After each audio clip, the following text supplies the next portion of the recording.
Hello, and I'd like to thank you for joining us for the importance of SEO for small businesses during COVID-19. Michelle and I are so pleased that you're taking time out of your schedule to participate in this webinar. I want to mention that you can ask questions anytime using the the control panel, the GoToMeeting control panel, and we will answer every one of your questions at the end, even if it means we go over. I just want you to know that if you have a question, we will definitely respond to it.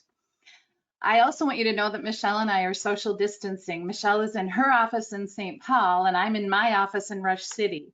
So we also have a couple of documents for you. As you can see, there are two handouts. So one of them is a blog posting worksheet that really walks you through the steps of creating an impactful blog. And then the other one provides a link to our entire COVID-19 marketing toolkit. So we also want to indulge you and ask you to forgive any little glitches that we might have because we are doing this from two very different offices. And we also want to encourage you to sign up for our next webinar, which is on May 28th at 11:30. And this is going to be on coaching tips and strategies during the pandemic, things that you can do that are still going to benefit you in your business, even though people are not going to work. So with that, let me just provide a brief introduction of myself. So I am Terry Wheeler, and about 24 years ago, I founded Professional Services Marketing after spending a number of years, 10 or so years as a law firm marketing director. So I've had PSM for quite a while, and it's very exciting because 7 years ago, as most of you know, I brought Christy Gusick into the business, and she is just a dynamic, amazing professional. Christy's going to be doing a lot of webinars too. If you go to our resources page on the PSM website, you'll see all of our upcoming webinars. I did spend some time on the Lawyers Professional Responsibility Board, and really what that means is that I'm just good at knowing and understanding the ethics of marketing in general. I have a wonderful husband named Jim who's been doing lots of projects for us during the pandemic since we're not really going anywhere. I have 3 wonderful children, one of which is Michelle, and have a beautiful home office up in the woods in Rush City, Minnesota. I also am a grandma to 3 precious angel grandchildren. So Michelle, tell us a little bit about you. Great, thank you for the introduction. My name is Michelle Wheeler, and as Terry mentioned, I am her youngest daughter. None of the 3 grandkids are mine. My 2 little fur babies are staring there right at you. I live in St. Paul, Minnesota with my wife, and I attended St. Olaf College in Northfield, Minnesota, where I studied English and Women's and Gender Studies. And I now serve as a junior partner and website developer at PSM, where I've been working for about the past 6 years or so. So Terry, would you like to walk us through the agenda for today's presentation? Yes, I would love to. And the whole focus of today is simplification. We are trying to keep this simple, so we have a very simple agenda. We are going to talk about 2 things. We're going to be talking about what is SEO and how does it work. And what we've tried to do, and Michelle is so good at this, is taking this from something technical to something that's really reality-based and practical, pragmatic, that you can really do yourself. That's our goal. And then we want to provide some SEO tips that you can do without having to pay a big expensive SEO company. So just a little background on our firm. So I founded PSM in 1997, and from the very beginning, I've had a virtual model, which means that what everyone's doing now, I've been doing for 24 years, and delivering services that are outsourced marketing and marketing coaching from the comfort of my own office using all kinds of video conferencing technologies. So we've been doing this a long time, and it helps us be able to help our clients cope with their new reality in light of this pandemic. We serve a number of different industries. I have, as you might know, a very strong background in the legal industry. Christy has a very strong background in the financial services industry. And with the addition of Michelle joining us as a junior partner, we are now able to expand our base of clients to include contractors, nonprofits, and small businesses. And what makes our business tick? Well, it's our team. And our team is amazing. And we have over 30 people who work for PSM, and they literally are spread around the world. And as we do our virtual work, we do everything in our power to build collegiality amongst us, even though we don't office together. So we've been, as I mentioned, using video conferencing technology for years. So with that introduction of PSM, I would like to turn it back over to Michelle so she can talk about SEO for small businesses. Michelle. Great. So what is SEO? This question comes up a lot with our clients, and despite common perception, no, SEO is not a mythical creature. It is actually a very tangible concept that helps improve your business and drive traffic to your website. And there are some really tangible steps you can take to improve your SEO, which is what we're going to cover in today's presentation. From a more formal standpoint, according to Merriam-Webster, search engine optimization is the process of maximizing the number of visitors to a particular website by ensuring that the site appears high on the list of results returned by a search engine. So a search engine, most of you probably know what that is, but just to cover the basics, a search engine is a website you go to conduct a search, such as Google, Yahoo, or Bing. Those are probably the top three most popular search engines in America. But among the three, one reigns supreme, and that would be Google. So for today's webinar, we're going to be focusing on Google specifically and how you can utilize Google to really improve your SEO. So why are we focusing on Google? Well, Google actually holds about 75% of the search engine market share in the world, which is really impressive. There have been other search engines like Yahoo and Bing that have emerged, but Google has really been the reigning force for search engines for the past 20 plus years. So with over 75% of the global search engine market share, Google has had time to really develop and perfect its algorithms, and that's really one of the factors that sets it apart as a search engine leader. And what I mean by that is that Google actually takes into account multiple factors about its users, such as their past search history, the relevance of the pages that they're searching for, all of this metadata that Google has gathered about you, it actually uses when it's presenting you with search results. Additionally, Google has over 5.5 billion searches performed every day. So there's just a ton of traffic flowing through Google. And on average, it receives over 63,000 search queries every second. So it's really just a staggering amount that just doesn't even compare to Yahoo and Bing. So let's say, for example, that you want to do some research on a topic. Let's say, for example, dog adoption in St. Paul. You might go to Google, you type it in, you hit enter, and you're going to be taken to a search page that looks like this. And this should really look familiar to most people. I mean, as we've mentioned, Google is the most popular search engine, so this should look extremely familiar. But what we're going to talk about now is just the actual anatomy of what goes into how this page is structured. So to begin, on the top section, you'll always see at least one advertisement. And these advertisements are comprised of Google ads, which are a form of pay-per-click campaign. You might have heard that term floating around, but it's basically says what it is. You are actually paying for each click that a user interacts with that link. And we always tell clients that, if you're not willing to spend a minimum of $1,500 for a Google ad campaign, it's really not worth it, which makes Google ads not a super feasible thing for most small businesses, which is why we're going to be focusing our attention on organic search results. So you can always tell when an ad is, you don't want to confuse it with the organic searches, and you can always tell an ad because at the top, it actually says ad in the upper left. So that's just one thing to take into account. Below the paid advertising section on Google, you'll often see something called the Google Local 3-Pack.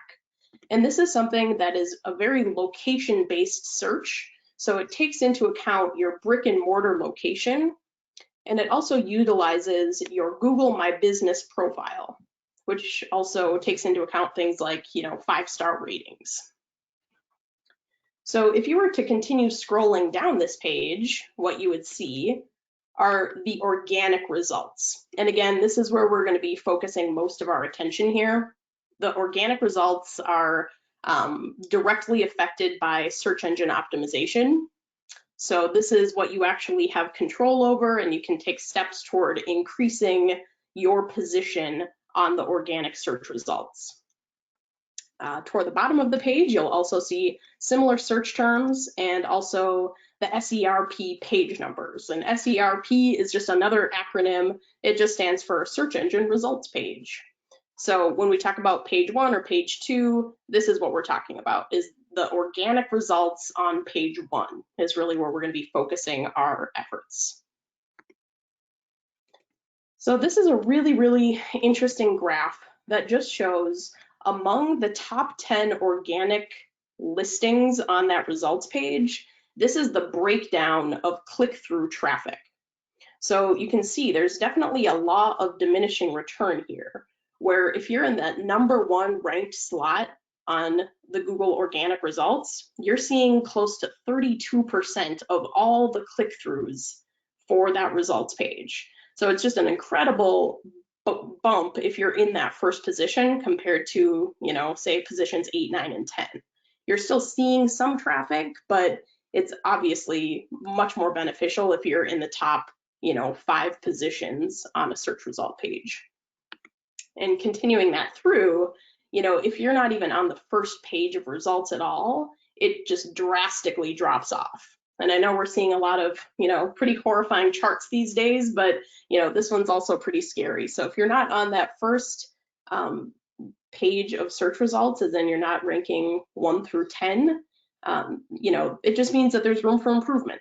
So don't be too scared. Most clients that we have do not start off on the first page of results. So there's always something to work toward there. Now I'm going to turn it back over to Terry, who's going to talk a little bit about, why this is important during COVID-19. Thanks, Michelle. And I just want to react again to those 2 graphs that Michelle put up. I think it's just absolutely amazing. I always thought, and I've heard from clients that they'll say, yeah, I look on page 1 of Google, but I rarely go beyond that. And now we have some statistical data that says, yeah, that's true. People really spend their time on the first page of Google. And so it's just an aspirational goal, I think, for everyone.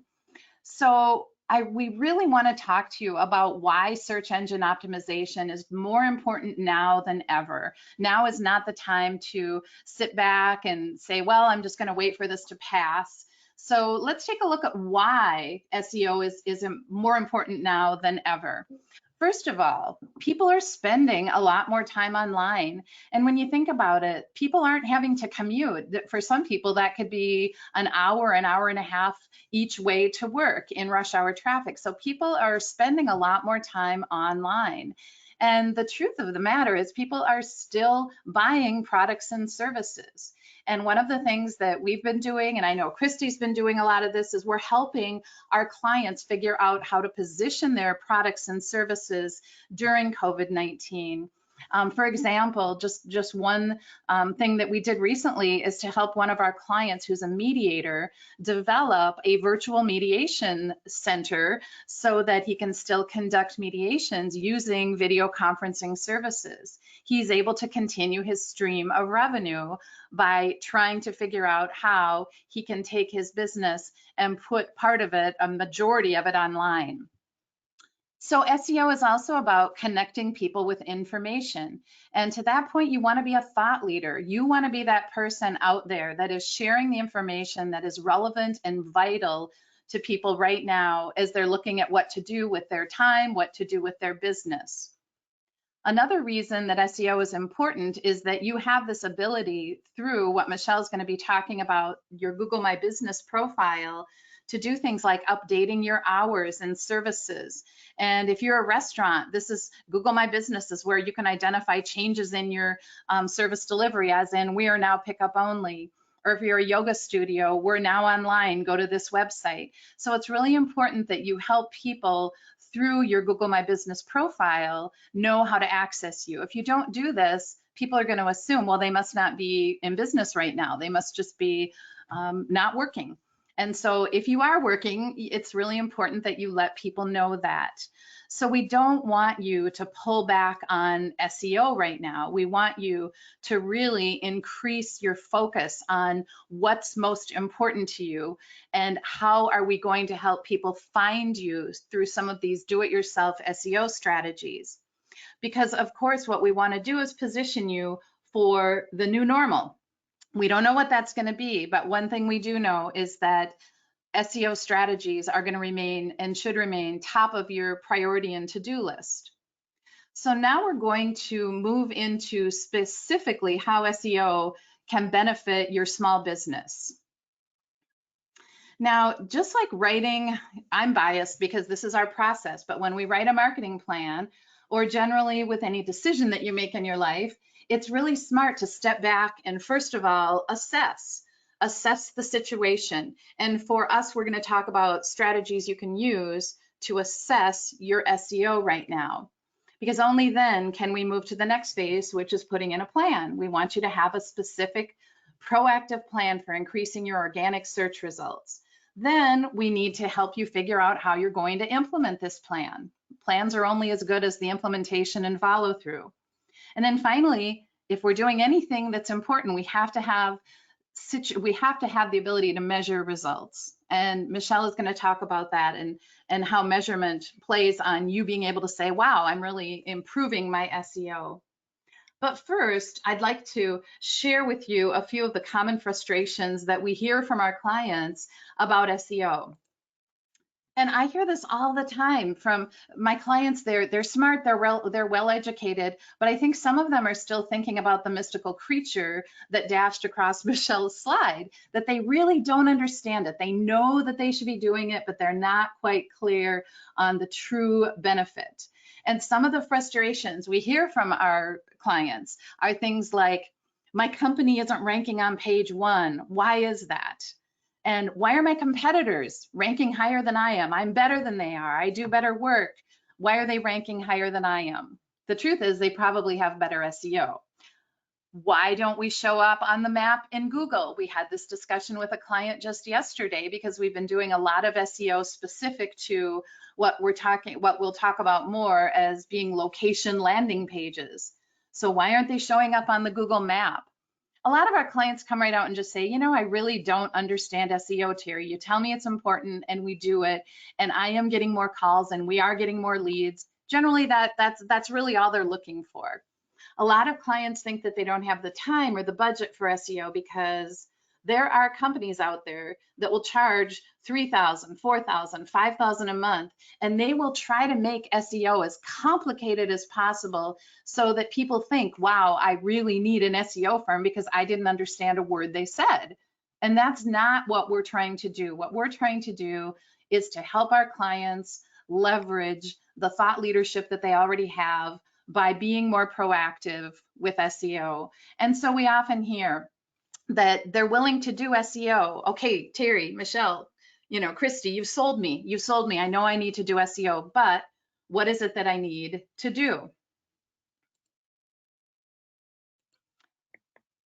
So moving to the next level here, the first step, what you need to do is you need to step back and you need to assess. You need to be objective. You need to figure out how your SEO stacks up against your competitors, because that's what this is all about. We are trying to position you so that you are at number 1, 2, or 3, and your competitors are maybe on page 2 or further down on page 1.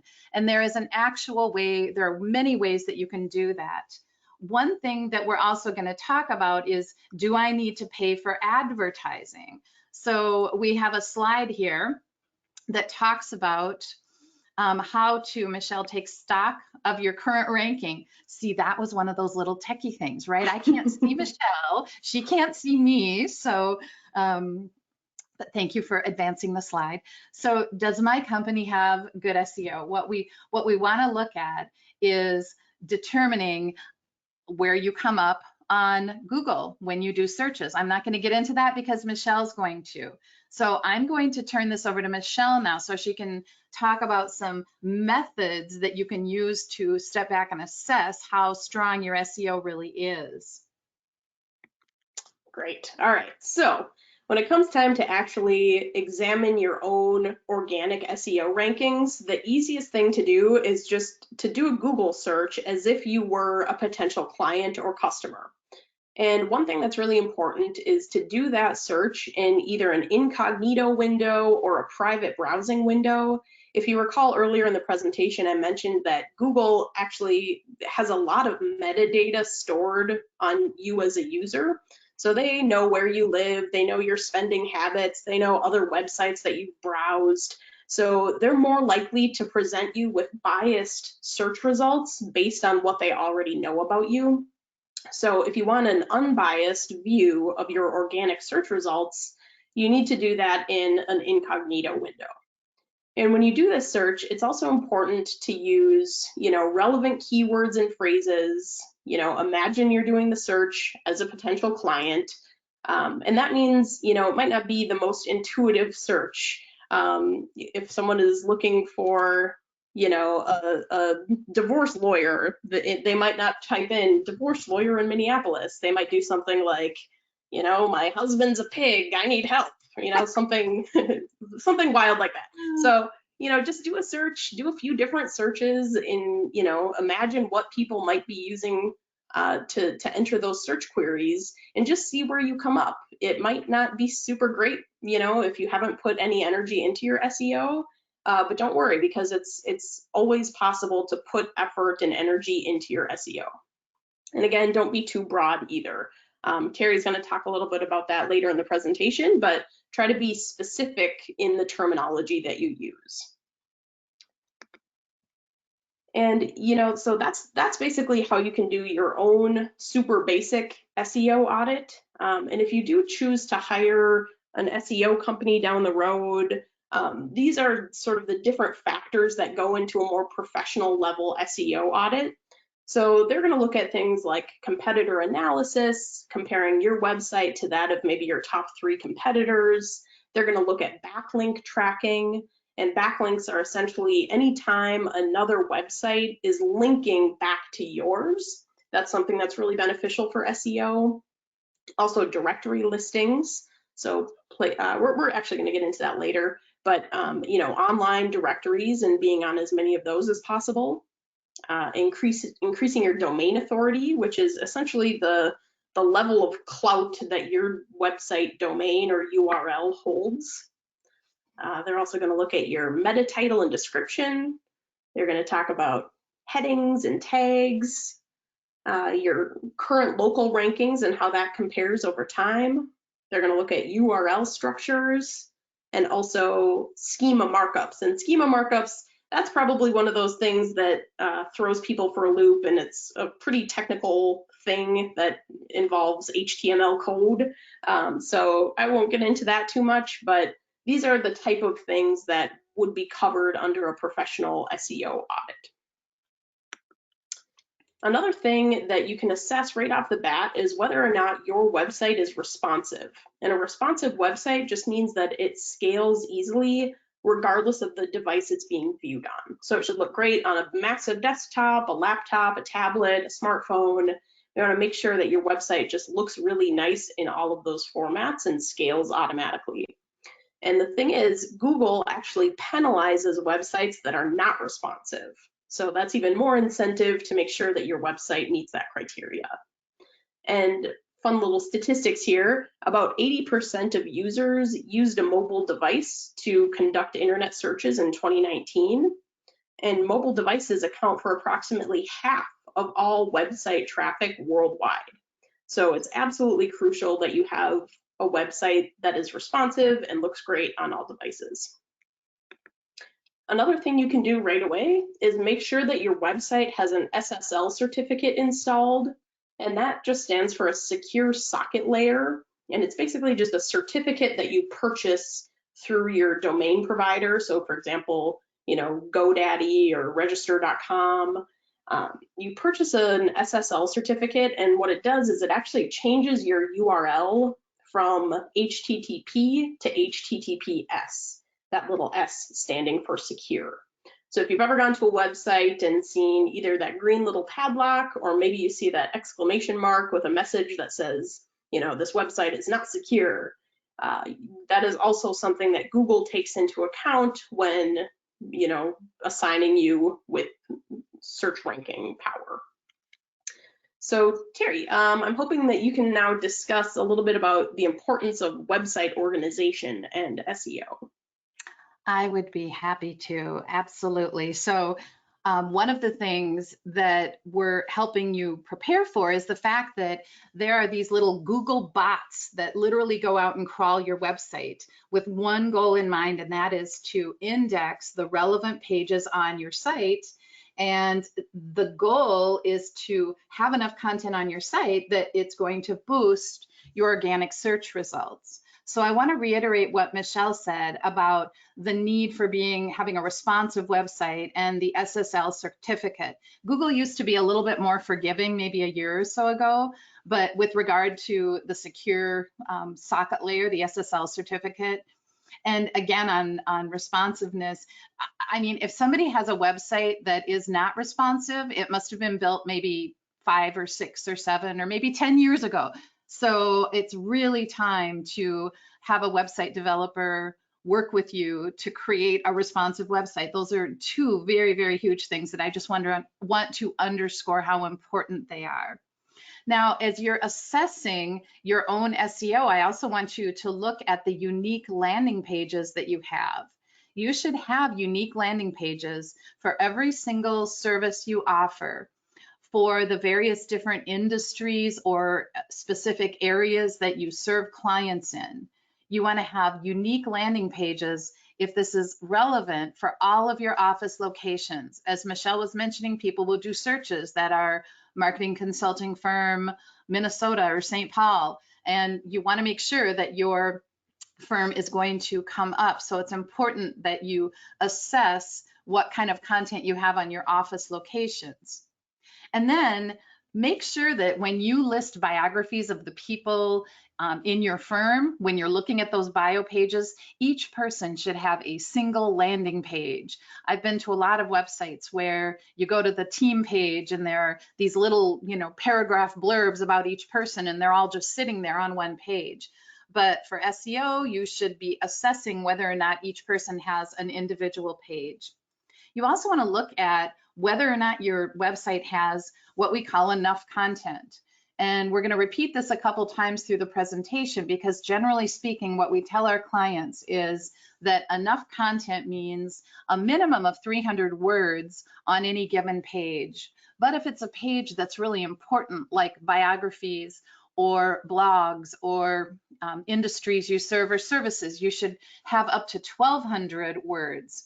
And that sounds like a lot, but once you really start getting into how you deliver services and who you work with, it's pretty easy to get to that 1,200 word level. And that's just for some of the select pages of your website. So as you're assessing, take a look at that. Also, take a look at cross-linking. Are you linking from one page to another page on your website? It's important. I've got a slide coming up on that we'll talk about, but are you also regularly adding content? So many times, sometimes I go to websites and I'll see copyright 2017. And one thing that says to me is they're not making their website a priority at all. And Google does not like stagnant sites. They view stagnant sites as online brochures, and online brochures definitely do not achieve top organic SEO ranking. So I mentioned the term cross-linking. So I want to get into that a little bit. And yes, this is our little image of the Google bot. So cross-linking is when you promote other content on your website, because as I mentioned before, Google will crawl your website to index it, to map it out, and to determine what is really important on your website that is unique and different, that Google says this is really good content, or at least this little bot says, hey, this is really great content.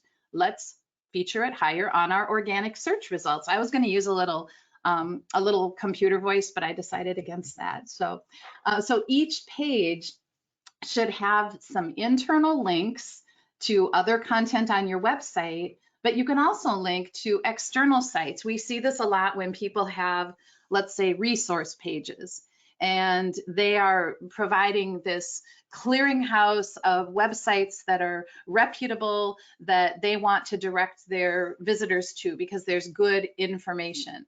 So that type of cross-linking can be very important as you're assessing your search engine optimization rankings. So now we move into the second phase. We want to take all of this assessment information and we want to create and understand what our goals are. We want to create an SEO plan. And don't worry, even without the technical experience, you can still look at the basics of what you want to do between now and a month from now or 2 months from now to improve your organic search engine ranking. So let's take a look at the importance of keywords. And I know Michelle is going to talk about this as well.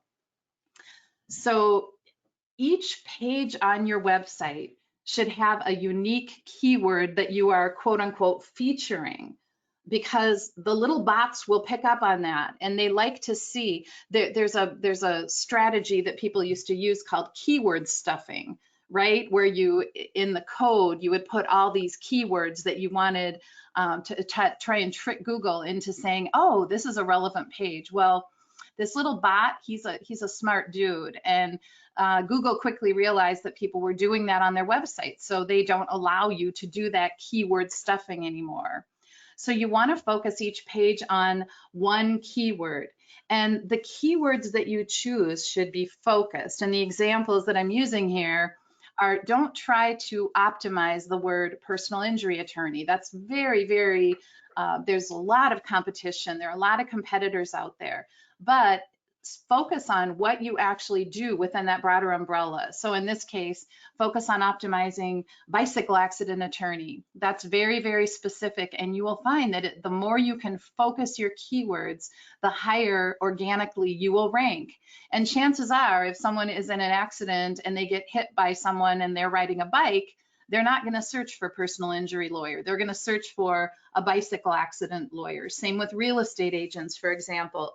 You know, there are millions of real estate agents, and it's highly unlikely that you're going to rank highly using that very general term. So rather try to position yourself and use a keyword that is about, or a phrase that's about, realtor for first-time home buyers. So as Michelle was talking about, keywords focus on how you want people to find you. So that's where you think to yourself, well, what are some of the areas that I would like someone to search to be able to find me? Then you do that incognito search and you really see where your search engine rankings are. So by doing that, you can also look at your competitors. You can look at the people who do what you do, but they're ranking much higher than you are. I think that's a great exercise. It's sort of an assessment, but it's part of your plan, because you want to have a website with functionality that is even better than those of your competitors. You also, it's so important to be committed. If you're going to do SEO, there is no such thing as SEO without adding new content to your website. You can't just say to an SEO team, oh, I want you to optimize this page. Well, it's not going to work, because in order for SEO to be effective, you absolutely have to do the keyword analysis and create content that are blog based and website content. So just like any other plan, it's really important as we move on here to set some goals. So in terms of SEO goals, one of the things that you want to look at is obvious, but you want to improve your search engine, your organic search engine ranking. You want to do things like securing Google reviews. As I mentioned, you want to add new content, and that's very measurable. You want to increase your website traffic by attracting more unique visitors, and this is all measurable. But most of all, you want to improve and boost your name recognition. So I'm going to turn it over to Michelle, who gets to talk about the fun things, which is what can you do during the implementation phase. Wonderful. Yes. So when it comes time to actually implement, these tangible steps you can take to improve your organic SEO, there are really 4 things that I recommend to clients. And this might be, I think, perhaps the most important slide. If you're going to have one takeaway from this presentation, these are the 4 things that you can do today to start improving your organic SEO. So the first thing is increasing your website content. The vast majority of websites out there do not have a minimum of 300 words of content per page. So focus on your content and beef that up wherever you can. The second thing is to utilize service keywords and location keywords. And we're going to get into that in a little bit, but make sure you find those keywords and utilize them throughout your website content. The third thing is to ask for 5-star Google reviews from past clients and customers. That's an extremely powerful tool to increase your Google rankings. So we're going to, cover that in a little bit as well. And then finally, add your business to online directories. It's a very important thing for SEO, and it's not something that people think of top of mind as like, oh, I need to do that to increase my SEO, but it's a really powerful tool.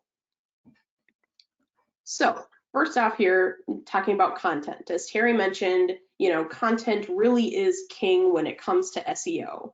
And we recommend that 300-word minimum on every single page of your website and every single blog post. And yes, that even includes the contact us page. And you might have to get sort of clever about how you're going to incorporate that content, but any written words count toward that word count. So it could be directions to your office, it could be client testimonials, it could be case studies, it could be rotating menu specials. It really doesn't matter what the content is, as long as each page has 300 words. And for those really important service areas that really define your business, you might want to even think about increasing that to closer to 1,200 words. You also want to use page and location keywords throughout the content. As Terry was mentioning, you want to avoid the keyword stuffing, which is, I am a personal injury lawyer serving personal injury clients across Minnesota. If you're worried about a personal injury case, contact the personal injury attorney. Just that type of overbearing use of keywords is no longer tolerated by Google. So make sure you're just being authentic with how you're using the keywords. Don't go out of your way to awkwardly incorporate them, but just try to weave it in smoothly. And also focus on your readers. You want the content to be accessible. There's always this sort of pull and tug between the user experience of reading through your website and also the necessity of the SEO. So SEO is saying, hey, it would be great if you had 1,200 words of content, but the user experience says, hey, 1,200 words of content is a lot of stuff to read through. So it's always about finding that balance point and really, meeting your readers where they are. And then also, like Terry mentioned, make sure that you're keeping your content fresh and up to date. Google really likes to see websites that constantly have new information coming. So just keep that in mind. And one really great way to do this is by adding a boilerplate to the bottom of your service area pages. This is a personal injury attorney client of ours who they have a similar little message at the bottom of all of their various service area pages. So, if you're facing a DWI charge, you can trust our attorneys, and we serve the cities of X, Y, and Z. So that's a really great way to incorporate those location terms, those location keywords onto your service area pages. So Terry, I know you help a lot of clients write blogs, and that's sort of your forte. So would you mind just diving in a little bit and telling us about blogging specifically? I would be happy to do that. I want to acknowledge right now that we are probably going to go over by a few minutes, and I understand we said this was 11:30 to 12:15, 45 minutes, but I'm hoping that you will stay connected while we get through the rest of our slides, and I will try to focus quickly on my messages about blog writing. One of the worksheets, one of the handouts that I have for you is exactly what is written down here. It is something that you can use if you think, wow, I haven't really written blogs before. Well, this is a worksheet, and I purposely gave it to you in a Word document so you can simply download it and use it every time you want to write a blog. Some of the things that I see my clients do is that they just start writing randomly and they don't give the thought to who it is they want to target. So first you pick a topic. Then you have to think, well, what is my audience? Because blogs should not necessarily be all things to all people. One of the things that we do on the websites that we develop is Michelle will create a section under service pages, for example, for blogs that are about that very service area. So there are a lot of reasons to write blogs. We're never going to tell our clients not to write blogs. So I'm not going to talk a lot about the logistics of this because you can read it in the handout that I provided to you. So let's move back to Michelle to talk about the Google My Business page and how important that is. Yeah, so, as Terry said there, one of the most important things you can do in terms of your SEO is make sure that you have a fully optimized Google My Business profile. And what that is, sometimes when you do a Google search, you might see this box pop up on the right-hand side of the screen that just has, basic contact information, business hours. It's really focused on brick and mortar locations. And if you haven't already, do a search for your business name and see what pops up there for that Google My Business profile. And you might see a button that says, do you own this business? If so, claim this profile. If not, you should go to Google My Business and just sign up for a profile, because this is one of the best things that you can do. And this actually counts toward that online directory concept that I outlined earlier. So this is basically just a way to tell Google, hey, this is my business, this is where we're located, here's our basic information. And then when a user does a search on Google, Google likes to serve this up on a platter and say, hey, I think you're looking for this law firm. Here is all of their contact information. Here's a link to, access directions to their office. They just make it as easy as possible for people to get the information they need. And Google My Business is also a wonderful source to host your Google reviews. So Google reviews, actually any review of your business that's based on a 5-star format is going to be helpful. So whether your business is on, Yelp or Facebook or just Google reviews, soliciting those 5-star reviews from past clients whenever possible is extremely beneficial. So, it can be a little awkward, but we have templates we can send you on how to, gracefully ask for Google reviews from folks that you work with. So I also have been talking a little bit here about the importance of online directories. So online directories are a source of backlinks, which again is anytime another website is linking back to your site. So some common directories that you can sign up for include, the Better Business Bureau, your local Chamber of Commerce, having an online Yellow Pages or Dex listing, Yelp, Angie's List, social media pages even count as directories, trade-specific websites like Avo or, lawyers.com, alumni websites. Google My Business, again, is the biggie there. So, try to find as many of these free online directories as you can, and make sure that when you add your listing to those sites, that you're using the exact same contact information on all of them. And it might sound sort of ridiculous, but you will actually be penalized by Google if you don't have the address listed in the exact same way. So you can't say, 412 Avenue North on one and then 412 Avenue N on another. It's tiny little differences like that actually can hurt your SEO. So make sure that you're on as many listings as possible, include your website URL when you can, and that's going to be a really helpful thing for your SEO. So I believe Terry is going to talk a little bit now about the importance of PR and SEO. Yes, thank you, Michelle. One of the things that we do, as I've mentioned, we have clients who have launched new services during this time of COVID-19.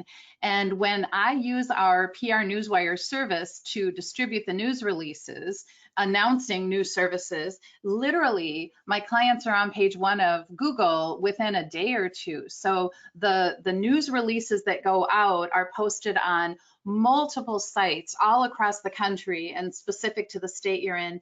And that just creates this instant backlink situation. So you're getting the word out, you're communicating a new service, you're communicating something newsworthy. And I just want you to know that that makes a difference and that it does increase this. I believe what I'm pointing to here about one of our clients launching a free criminal expungement through this time of COVID-19, just to keep their name out there. This was just within a day or so of having sent the release. So I just want to stress that it's really important. It's something that pays off. It's sort of a cause and effect thing that you might want to look into, is doing a PR Newswire news release. It has to be through a wire because they, again, then give you all these backlinks. So let's summarize. I want to summarize what Michelle said because it's really important.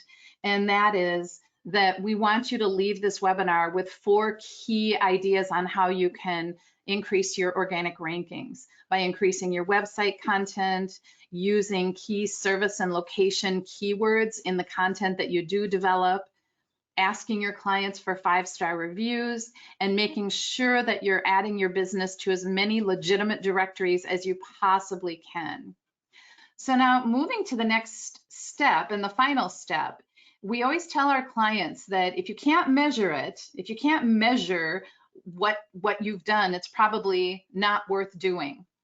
So as we look at measurement, one of the first things we talk about it's a term called lead tracking. So in other words, you need to know where these leads are coming from. So when people call your office, make sure you ask them how they found you. And if they say, oh, online, even ask them, well, do you remember what search term you use? Because that helps you refine your organic SEO. So the more you're doing SEO on your own, the more you need to ask people how they found you. You will also see a measurable way of tracking contact form submission. So hopefully everyone's website has a contact us form, and you'll be able to see a marked increase of those contact form submissions. You'll also be able to determine if customers and clients are able to leave you feedback. We think it's really important to reach back to your customers and find out from them what their feedback is. It's a great opportunity when they're happy and thrilled with your product or service or restaurant, that they have the ability to rave about you online, because that is going to increase your SEO.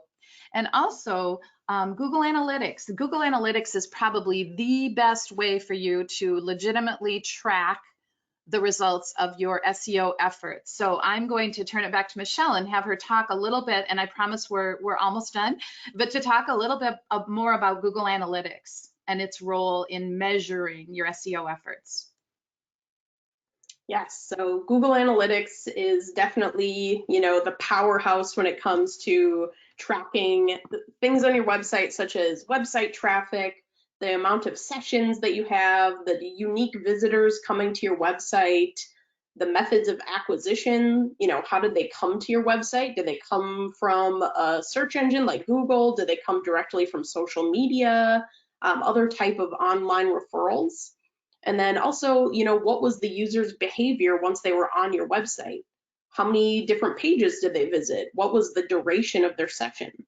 And just to give you an idea of what that actually looks like through Google Analytics, I've taken a few screenshots here from one of our clients.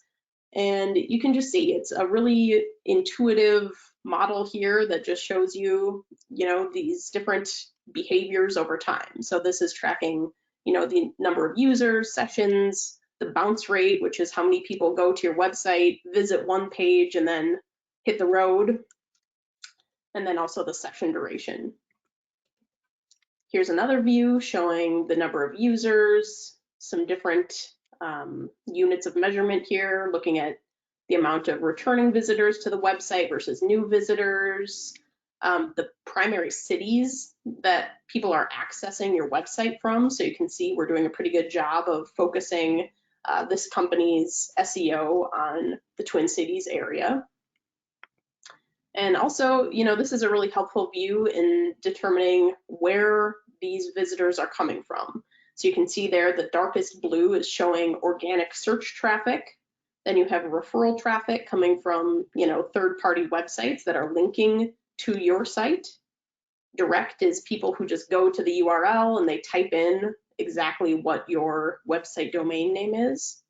And then you have social media channel referrals. And I think another one of the most powerful tools through Google Analytics is just the ability to look on a page-by-page basis and determine what are your most highly viewed pages. And you can then make informed decisions on how you want to organize your website moving forward. So this is a small urban mushroom farm client of ours called R&R Cultivation. So you can see, very, very targeted page titles and keywords involved here. So without further ado, I think we can actually open it up to some questions now. So if you haven't had a chance to submit a question, you can go ahead and use the GoToWebinar control panel to submit that now. And take a few questions. Yeah, and we have had a few questions come in, Michelle, and one of them is from Todd asking if we can provide the blog writing worksheet in something besides Word. We'll follow up with you because my thought was Word would be easiest, so you can just type right in it, but we'll follow up with you. So let's see here. Yes, Renee is asking if the recording will be made available later, and it sounds like you're having a few little technical issues, but we have recorded this and it will be accessible for playback on our website. Michelle, maybe you can address this. Is another question from Renee about the paid advertising. You made a comment that it's not worth it if you can't really spend $1,500. Can you elaborate on that a little bit? Yes, absolutely. So, generally speaking, that is the case. If you're not willing to spend a minimum of $1,500 per month, you're just probably not going to see the amount of click-through traffic that is worth it. So, we've had a few clients try to run campaigns closer to $500, and it's just, you don't get enough bite through Google. It's just your ad doesn't get enough exposure to actually see relevant click-through results. So, there's a lot of information out there about, what's the right amount of money to spend on a Google ad campaign. And honestly, there are companies out there spending millions of dollars on their Google ad campaigns. So it's really, it's a tool that's almost built for a different league of SEO. It's people who, I almost want to say it's like bending the rules because you're just paying for the exposure versus investing in your organic SEO, which is a lot less expensive and can, get you ranking on page 1 as well. Well, and I would add and just briefly say that I have a lot of clients who say they don't even look at the ads. They know that people have bought and paid for what that ad says, so they're more inclined just to see who the first organic search result is because that's more credible. Another question, Michelle, that I'll let you address is there an ideal number of how many pages you should have on your website for SEO purposes? That's a good question. And I think the answer is it depends what the content of your actual website is. So if you have one page where you're talking about 4 services, I would definitely recommend breaking each of those services out into its own landing page that then has a minimum of 300 words. So, it's really just based on that keyword concept where as long as each page has its own unique keyword, then you're okay. But there's really no maximum number of pages that your website should have. But I would definitely say, you want more than just a home page and a contact page. You want some of those internal pages that really speak to the services you offer. Great. And then another question is, in general, how do I know my SEO is working? How many leads should I get per month? And of course, the answer, you're not going to like it because it's totally dependent on how much you're doing to drive people to your website. Are you posting on social media that leads back to your website? How are you communicating with clients? When you do a communication, are you including links that lead back to your website? So it really all depends on how aggressive you are at promoting the content that you've been adding to your website, blogs, web pages. So there isn't a hard and fast rule in terms of how many leads per month, because it's so dependent on your industry. So one final question. There are some questions about what are good keywords that people are searching for if they're looking for example, an accounting firm.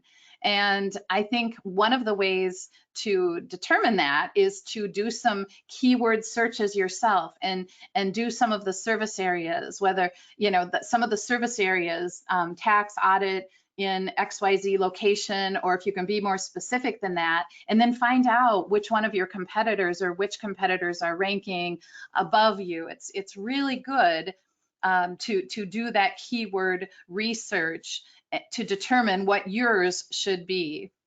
Michelle, do you have anything to add to that? Well, I know we had a few more questions come in sort of toward the end, so I'm hoping we can actually answer some of those, if that's all right, Terry. Certainly, jump to whatever, yeah. All right, so we have one question here. I'm wondering what you'd recommend on asking for Google reviews during the pandemic. That's a good question, and I think, you know, people just, they want to help companies out, especially small businesses right now. And if you were to send a message saying, hey, you know, this is a tough time for everyone, but one thing that you could really do that would be extremely helpful to our company is just, you know, drop us a review.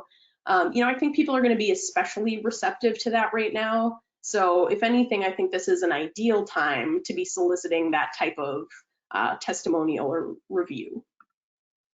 How about the next one? That one is really good. It's about if I have really good SEO right now, but I move my website to another platform, what happens to my Google rankings? And let me just start by saying it's all about your URL. If we have clients change their URL, we're kind of starting from scratch, even though we do what are called redirects to make sure that the old URL goes to the new URL. But Michelle, what if someone just moves their website to another platform, maybe from WordPress to, you know, another website development platform? Yeah, I think you really hit the nail on the head there, Terry. It really does all tie back to the domain itself.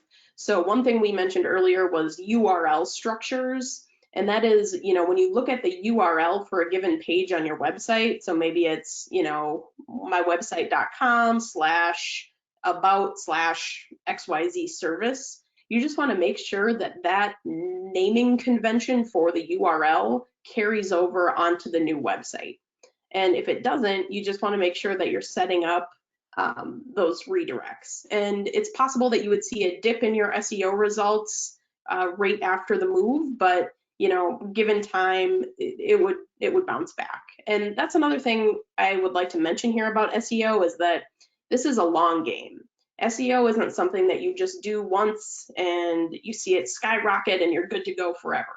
You know, it's something that you put in the effort now and you make these small moves that over time will have a big impact, but you're not going to see anything, you know, immediate that, you know, it's just not going to change that drastically that quickly. That's great. And Cindy, I just want to mention that Cindy asked a question that's very, very specific, and we'd like to follow up with you after the webinar. I want to just answer one really good question that we have left, and that is, how do you know if your website is responsive? Well, that's an easy one because you pick up your phone and you go to your website. And if it looks like a teeny tiny version that you can't even read, your website isn't responsive. If you go to your website and it's a version of your beautiful website that someone would see on a screen, but it's scaled down, then you know it's responsive. So I know it's frustrating when you go to websites and they're so teeny tiny and you just have to, you know, use your fingers and try to make the content bigger.